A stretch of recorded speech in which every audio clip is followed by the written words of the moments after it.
¿Qué tal? Me da mucho gusto saludarlos. Todavía no me repongo de esta, yo no sé qué es, una grave infección en la garganta, a ver si no me gana o me da un ataque de tos y tengo que interrumpir la lectura de dos columnas de este día muy interesantes en relación a Fidel. Pero, mire, yo reconozco la grandeza de Fidel Castro Ruz.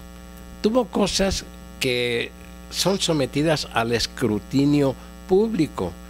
A lo mejor se excedió en algunos temas, como en meter a la cárcel a muchos de sus opositores. Habría que hacer un balance real, verdadero, con un criterio honesto. Objetivo no se puede, pero algo honesto.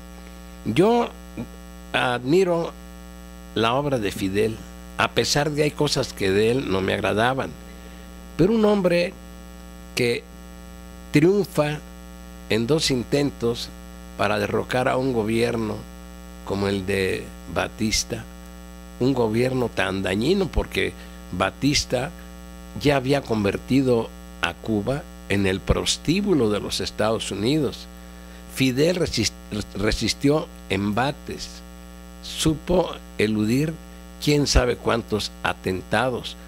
Tenía, yo diría que voy a decir una, no grosería, los testículos muy bien puestos. Era un hombre con principios nacionalistas. Sabía la importancia que tenía el resistir todos los embates que contra la isla de Cuba y sus habitantes, porque no era una agresión nada más personal, ni una afectación a la persona de Fidel Castro Ruz. Todas esas políticas sucias del gobierno, no del pueblo norteamericano, no voy a criticar al pueblo norteamericano, sino de el poder de los gobernantes norteamericanos, pues él supo enfrentarlos, resistirlos, y pasó momentos difíciles, muy complicados, pero ahí está Cuba de pie. En este momento, infinidad, como un ejemplo le pongo a usted, de médicos especialistas, por ejemplo, urólogos, otorrinos mexicanos, ahí han ido a adquirir a Cuba la mejor preparación académica. Pero quiero dar lectura a esto. Algo que quiero yo comentar. Se me hace muy ruin de gente, yo digo gente sin escrúpulos, que se festeje la muerte de cualquier persona. Yo entiendo que todas esas personas que recibieron asilo político en Estados Unidos, sobre todo en Miami, detestaban a Fidel. A lo mejor Fidel Castro afectó sus intereses. Bueno, pues tenían derecho a buscar nuevos horizontes, pero festejar la muerte de una persona, y sobre todo como si fuera un evento carnavalesco, pues eso le da la medida de la baja calidad humana para calificar a estas personas.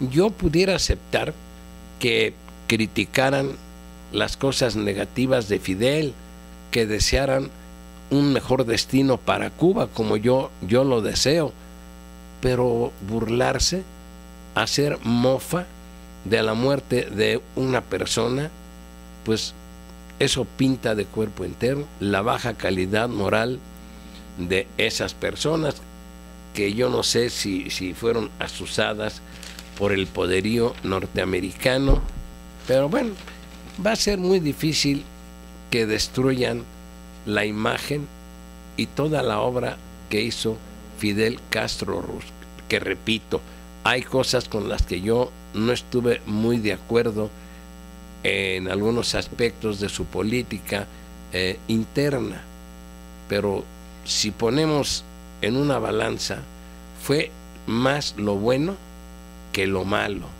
y sobre todo que tuvo los pantalones, los arreos suficientes para resistir los embates de ese capitalismo salvaje norteamericano. Estaba yo leyendo algo que se me hace muy las declaraciones de el presidente Peña Nieto, pues para mí son muy desacertadas, además de mentirosas. Dice Peña, en el PRI, primero el proyecto, después los nombres. No me haga usted reír, señor Peña, por favor. Esto es una tomadura de pelo. Sabemos que siempre el presidente o el candidato a la presidencia, el nombre sale de los pinos, ya sea por imposición de Estados Unidos o de otros grupos de poder. Peña, en el PRI, primero el proyecto, después los nombres. Advierte que está en juego no solo la presidencia, sino las reformas construidas. ¿A qué reformas se refiere usted? Unas reformas que han destruido al pueblo de México. Señala que el tricolor no debe ser omiso ante casos de corrupción de gobernantes. No debe de ser omiso, pero pues ya ni caso tiene que le repita yo los nombres de todos los exgobernadores y de todos los funcionarios públicos que se han enriquecido en el desempeño de cargos públicos. Y luego lo que dice Ochoa Reza, que pues lo escuché ayer en un discurso casi gritando, eufórico, como merolico. La base de nuestra agenda electoral serán los cambios estructurales. Ay, carajo, de veras, esto es para o que no quieren ver la cara de pendejos, que por lo menos yo no la tengo. A lo mejor sí la tengo, pero no lo soy. Yo razono y pienso. Deme usted oportunidad de leerle dos columnas que se me hacen muy interesantes. Una es de Astillero, de Julio Hernández López, que se publica este día en el periódico La Jornada. Dice, primero el plan o el PAN, disparate de Peña en el PRI, falsos acuerdos con felimargarismo, o sea, con Felipe Calderón y su esposa Margarita. Y la columna la quiero leer casi completa porque se me hace muy interesante. Dice, bajo presión por los tiempos sucesorios que se le adelantaron y especialmente necesitado de disipar la insistente versión de que tiene un pacto secreto con el felimargarismo para una sucesión conyugal panista, Enrique Peña Nieto cometió un disparate al invocar la escandalosamente fallida táctica de Jesús Reyes Heroles, dirigente del PRI de 1972 a 1975, a quien el entonces presidente de la República, Luis Echeverría Álvarez, dejó con un palmo de narices respecto de su plan de cierta contención del dedazo presidencial mediante la tesis de Reyes Heroles, que era un intelectual de primero el programa, luego el hombre, que ayer asumió el actual ocupante de Los Pinos en un intento artificioso de refrenar la calentura futurista de algunos personajes del PRI. Dejemos para otros partidos las promociones anticipadas. Continuó. Lo que ayer reivindicó Peña Nieto ante los centenares de integrantes del Consejo Político Nacional del PRI, que a la usanza típica le aplaudieron con entusiasmo en varias ocasiones, incluso poniéndose de pie, sí, pues los acarreados, los lambiscones que viven del erario, fue justamente una de las más sonoras burlas a la pretensión de darle cierto toque participativo a la designación del candidato presidencial priista. Reyes Heroles, el gran ideólogo del priismo y del sistema, había convocado en 1975 a una conferencia nacional del Plan Básico de Gobierno, que durante 2 meses elaboró lo que debería ser el programa al que se ajustara quien habría de ser candidato presidencial priista en 1976.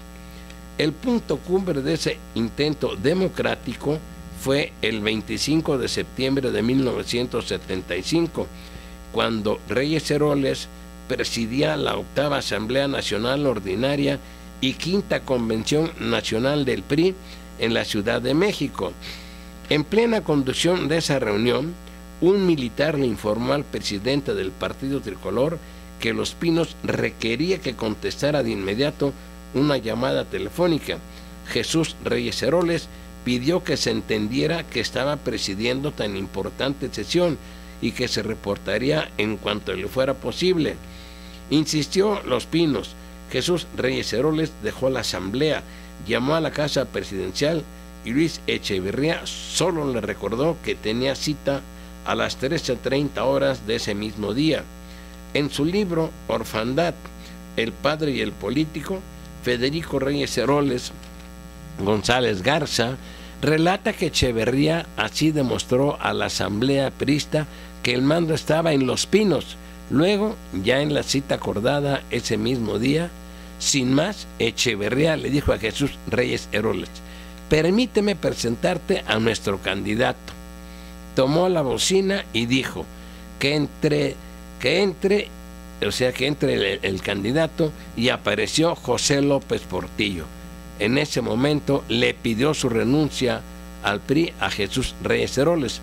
Pónganse de acuerdo para el destape y los dejo unos instantes solos. Reyes Heroles fue designado director del Seguro Social y para convalidar el dedazo, Porfirio Muñoz Ledo fue colocado como presidente nacional del PRI. Cuando López Portillo tomó posesión de la presidencia de la República, nombró secretario de Gobernación al antes humillado Reyes Heroles. No hay comparación posible entre el actual dirigente del PRI, Enrique Ochoa Reza, y el difunto Jesús Reyes Heroles, ni la hay entre el control político que mantuvo Luis Echeverría hasta el final de su sexenio con la precaria situación de Peña Nieto. Pero el orgullo de Atlacomulco quiso jugar el dedo en la boca a los priistas, proponiéndoles la vieja treta de primero el plan, luego el hombre, con tan mala dicción que en la segunda referencia que al tema hizo, la pronunciación pareció hablar de primero el pan, luego el hombre. Escuchando con detalle, no fue así, como si hubiera una reiteración prosódica del presunto pacto de bipartidismo inducido y reelección calderonista por la vía conyugal que Peña quiso negar ayer. Las arengas del mexiquense, además de pedir a sus correligionarios que no se dejen confundir ni engañar, que no escuchen a los derrotistas, quién sabe a quién llama derrotistas, ni crean en falsos acuerdos electorales, se centraron en tratar de motivar a una defensa injundiosa de lo logrado, quién sabe qué es lo que han logrado, de las reformas que han cambiado a México. Sí, lo han cambiado, pero para mal, señor Peña Nieto. En una parte de su discurso dijo: no se trata de ganar una elección, ganar por ganar, está en juego la presidencia, sino el futuro de México. Ah, sí, cómo no. Ah, también discursió Peña contra la corrupción. Carajo, de veras no tiene vergüenza. Sus compañeros que quebrantaron la ley traicionaron a los electores y a los periodistas, así que, no debemos ser omisos frente a esos casos que indignan, dijo Peña Nieto. Qué bárbaro, de veras, qué poca vergüenza. La faena de sosegamiento del priismo, mientras avanzan las precandidaturas de Andrés López Obrador y de Margarita Zavala, la esposa de Felipe Calderón, exhibe un vacío político en Los Pinos que no tiene antecedente. Ningún ocupante de la silla presidencial anduvo en estos trotes cuando apenas iba a cumplir 4 años en el poder. En fechas similares, Carlos Salinas de Gortari, el 28 de noviembre de 1992, se enteraba de la respuesta del Papa Juan Pablo II al primer embajador mexicano ante el Vaticano para visitar luego México en agosto de 1993. Ernesto Zedillo y Vicente Fox igualmente se entretenían en asuntos menores al llegar a su 4º año, y Felipe Calderón en noviembre de 2010 celebraba haber llegado a 300,000 seguidores en Twitter, aunque con un error ortográfico en su mensaje: agradezco a todos su atención, a todos con H. Qué barbaridad. Pero a Peña Nieto lo están rebasando los acontecimientos. Por otro lado, dice: la lamentable muerte de Fidel Castro, rebelde gobernante, estratega internacional con claroscuros, pero con indiscutible grandeza histórica, propiciará en Cuba reacomodos en los cuales México, antes tan asociado al destino de esa nación, ahora solo es testigo distante sin presencia real. Errores derivados de los manejos Fox Castañeda, de los berrinches calderonistas y del gris diplomático del peñismo. Además, la ausencia de Fidel fortalecerá las ya de por sí muy desatadas tendencias ultraderechistas del trumpismo, no solo respecto a la isla. Y hasta mañana.